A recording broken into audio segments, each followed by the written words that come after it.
Hello दोस्तों, मैं अजीत कुमार भारती अपने नए यूट्यूब चैनल मैग्नेट जोन में आप सभी को स्वागत करता हूं। और मैंने कल जो अपना वीडियो में बात बताया था, पढ़ाया था कि एचसीएफ और एलसीएम क्या होता है। हमने समझाया था कल वाले वीडियो में कि आखिर एचसीएफ और एलसीएम क्या होता है, क्योंकि कल बता दिए थे बिल्कुल पूर्ण रूप से कि एचसीएफ और एलसीएम क्या होता है। हम उम्मीद करते हैं कि आप सभी को समझ में आ गया होगा कि आखिर एचसीएफ क्या है और एलसीएम क्या है। लेकिन आज का जो सेशन जब चालू करेंगे हम, तो आप लोग देखते चलिए, पार्ट वाइज चीज को समझते चलिए कि जो आज वाला जो वीडियो होगा ये असली, जो जैसे कि ट्रेन कोई अपनी जब पटरी पे रफ्तार पकड़ती है, उस तरह से हमारा एचसीएफ और एलसीएम अपना रफ्तार पकड़ने जा रहा है।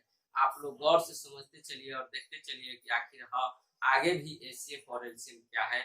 उसी के माध्यम से हम अपना पहला क्वेश्चन लिखने जा रहे हैं, क्योंकि कल वाले वीडियो में हमने 2 प्रश्न कराए थे, जो कि वहां से एचसीएफ और एलसीएम की वीडियो की हमने शुरुआत किया था। तो वो उम्मीद करते हैं कि वो वाले, अगर कोई लड़का ऐसा भी होगा कि जो पहले वाला वीडियो अगर नहीं देखा होगा, तो हमारे चैनल पे पहले वाला वीडियो देख लेना मतलब जरूरी है, क्योंकि जब वो वीडियो आप लोग नहीं देखेंगे तो दूसरा समझ में नहीं आएगा। और वीडियो को पूरा देखिए, अगर मजा ना आए तो कुछ मत करना, लेकिन अगर मजा आ जाए तो सपोर्ट कर देना, हमारे चैनल को सब्सक्राइब कर देना और बेल आइकन को दबा देना। आइए इसी के साथ हम अपना नेक्स्ट सेशन चालू करते हैं और क्वेश्चन स्टार्ट करते हैं। देखिए क्वेश्चन क्या है, पहला क्वेश्चन लिखते हैं। क्वेश्चन है फर्स्ट,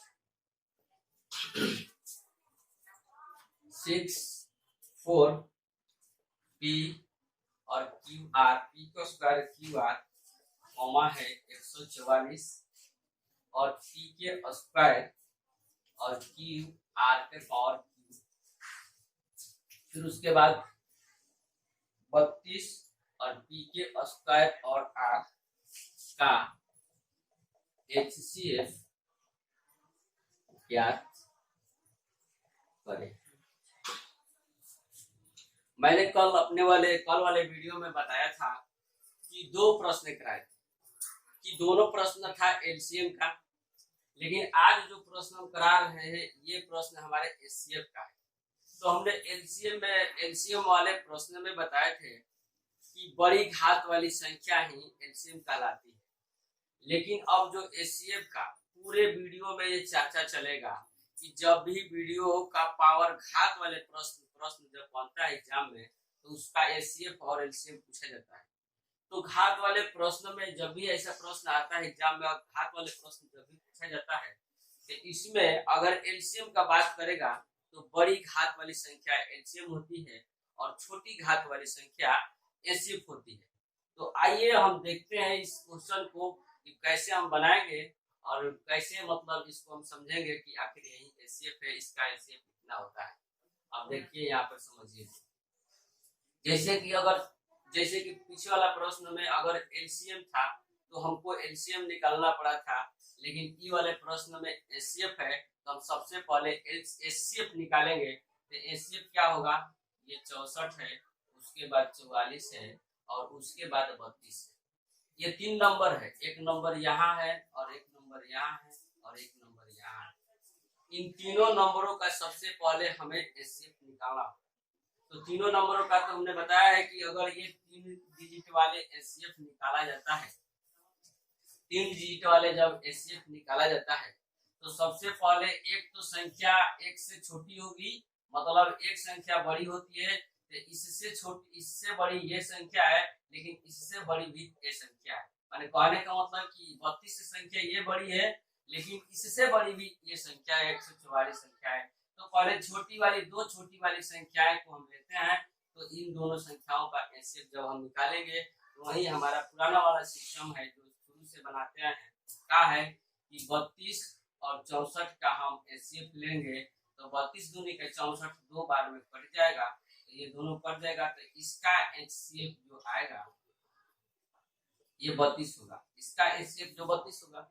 लेकिन एक का एचसीएफ 32 आ गया, तो अब प्रश्न उठता है कि यहाँ तो 3 नंबर, अगर क्वेश्चन में 2 नंबर होता, केवल 32 और 64 होता, तो इन दोनों का तो एचसीएफ हमने निकाल के 32 ला दिया है।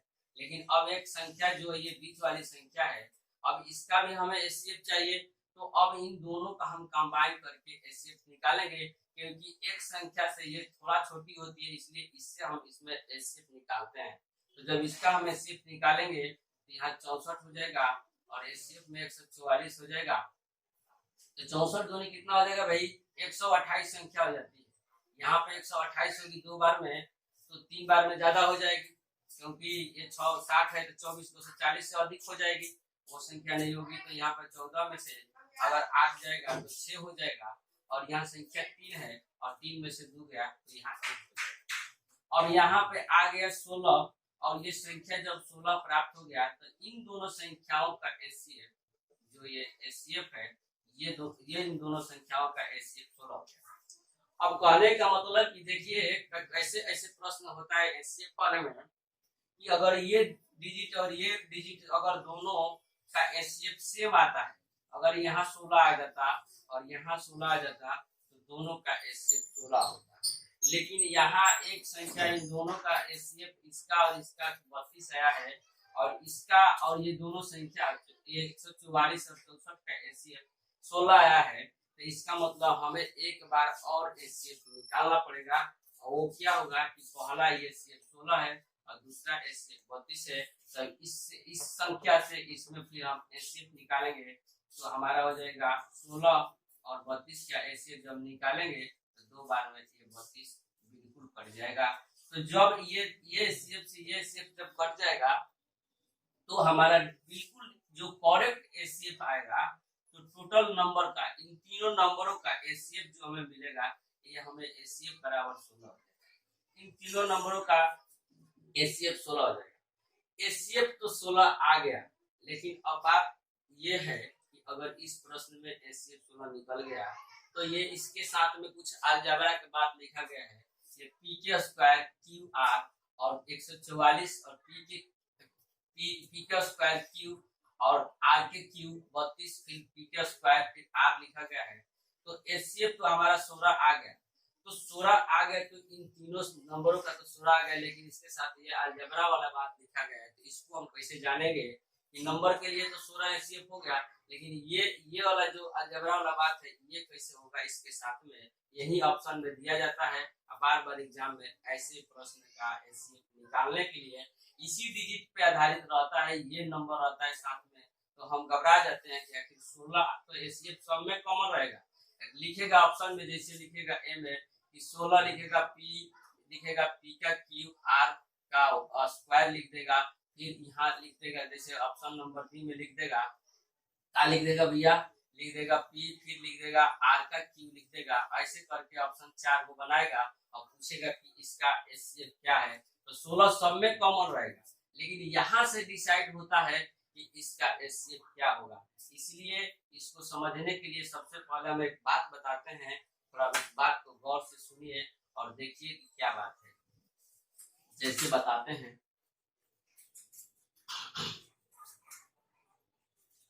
इन सभी का एचसीएफ तो हमारा आया था 16, इन सभी का एचसीएफ हमारा 16 आ गया था।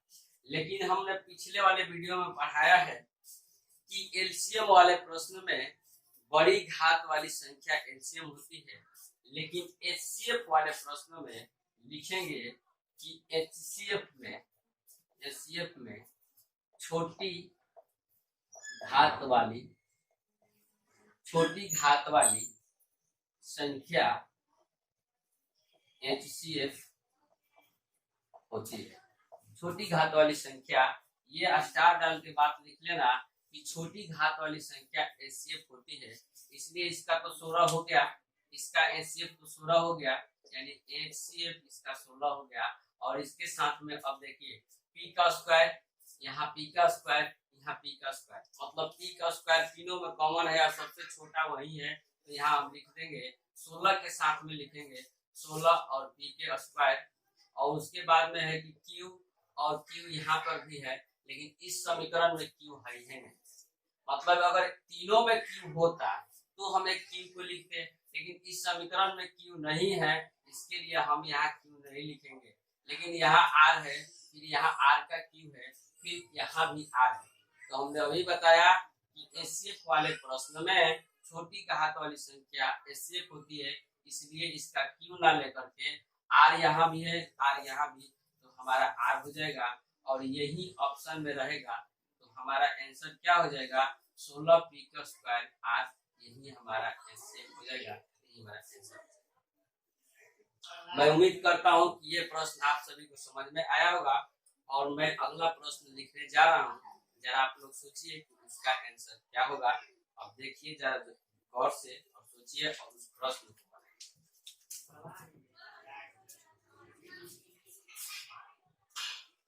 प्रश्न क्या है, अगला प्रश्न क्या है,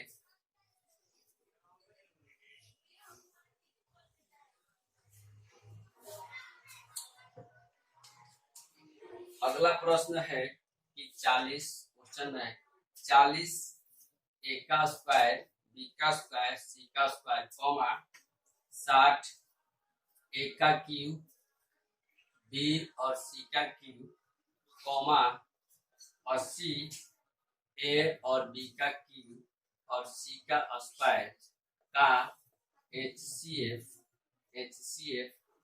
क्या होगा, एचसीएफ क्या होगा। तो देखिए भाई, ये वाला बात बताए थे कि एलसीएम वाले प्रश्न में बड़ी घात वाली आंसर होती है एलसीएम में, लेकिन एचसीएफ में हम बता रहे हैं कि छोटी घात वाली संख्या ही एचसीएफ होती है। तो सबसे पहले इस प्रश्न के लिए स्टार डाल के लिखिए कि छोटी घात वाली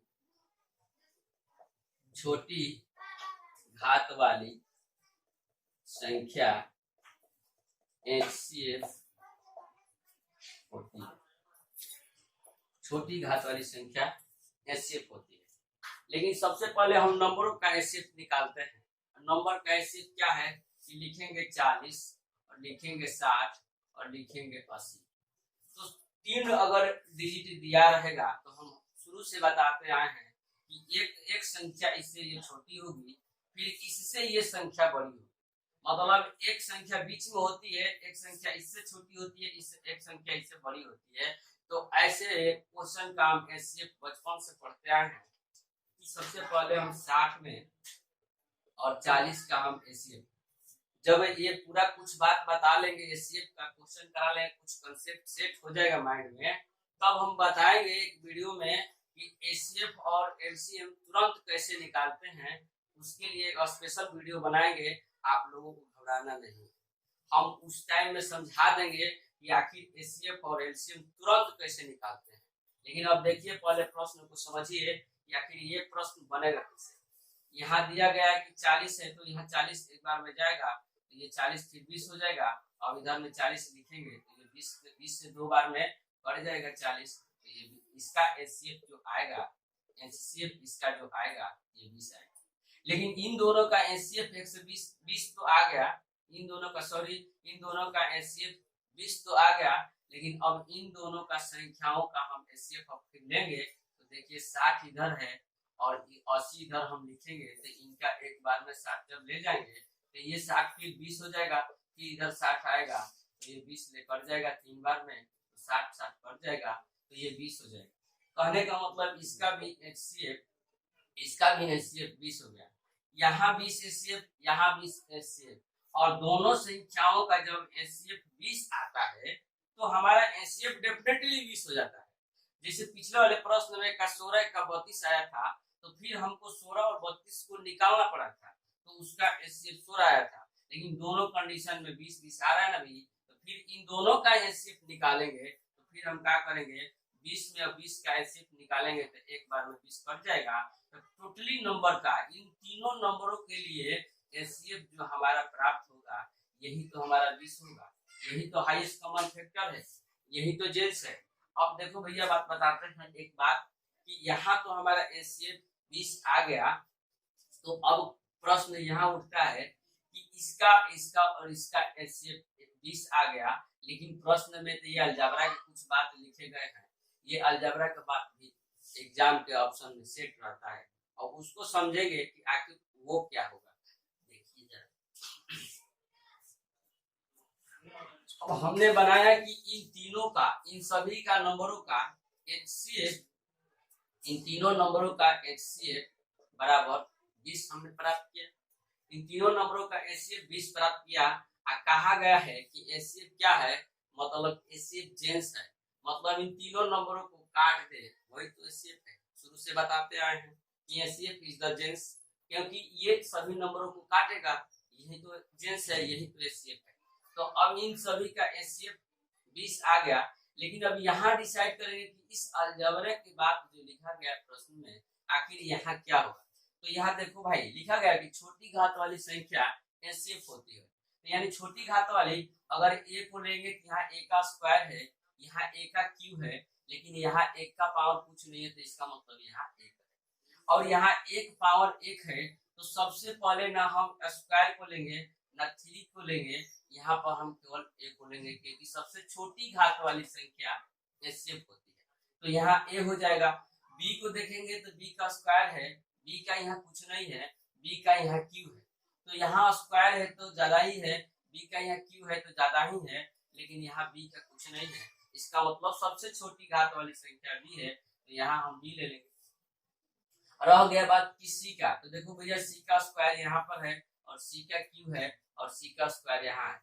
ये तो बड़ी है, ये तो होगी नहीं, लेकिन होगी सी का स्क्वायर और यहाँ सी का स्क्वायर, ये दोनों बराबर आपस में है। अब इन दोनों से छोटी कोई है नहीं, इसलिए हम यहाँ सी का स्क्वायर ले लेंगे। तो जो हमारा इस प्रश्न का आंसर होगा तो यही होगा कि 20 हो जाएगा, ए हो जाएगा, बी हो जाएगा और सी के स्क्वायर, यही हमारा आंसर हो जाएगा। मैं उम्मीद करता हूँ कि ये भी प्रश्न आप सभी को समझ में आ गया होगा। अगला प्रश्न लिखने जा रहा हूँ, जरा ध्यान देना और समझना कि आखिर अगला प्रश्न क्या है।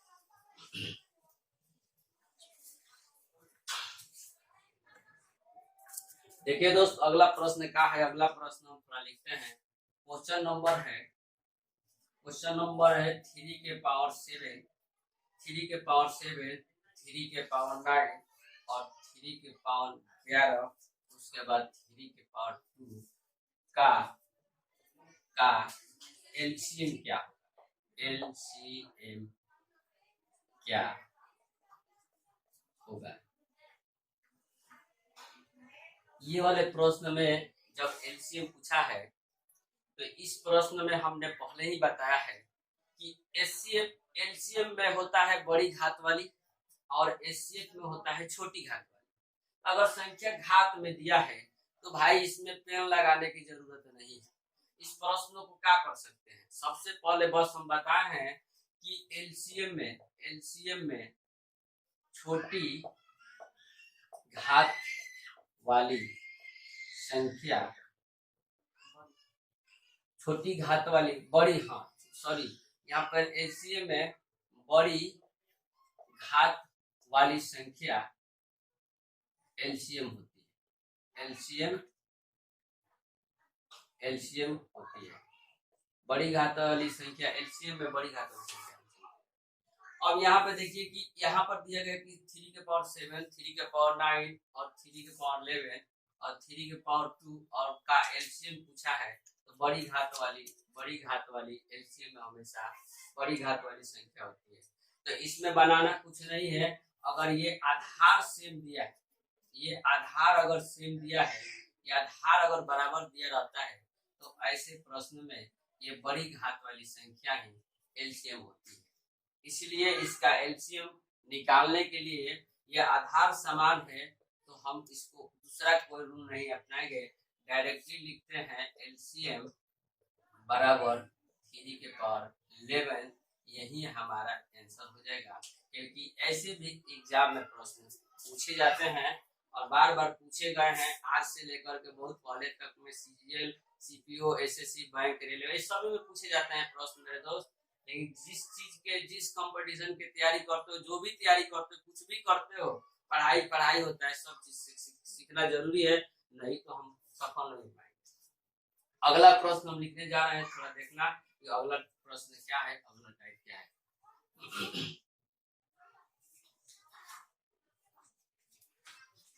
अगला क्वेश्चन दिया है कि 21 के पावर 0.5, 21 के पावर 1.1/2, 21 के पावर 3, 21 के पावर 3/1/2 में 2 का एलसीएम क्या होगा।